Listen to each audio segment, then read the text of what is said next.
এইটা না হয়ে গেছে তো মাছ রান্না করতেছি ভাজি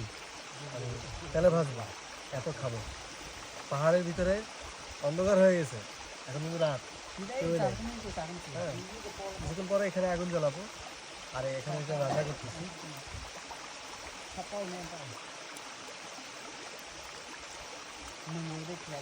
পানির শব্দ শুনতে পাচ্ছেন তার ভিতরে জঙ্গলের মধ্যে এসে ক্যাম্পিং করার মজাই আলাদা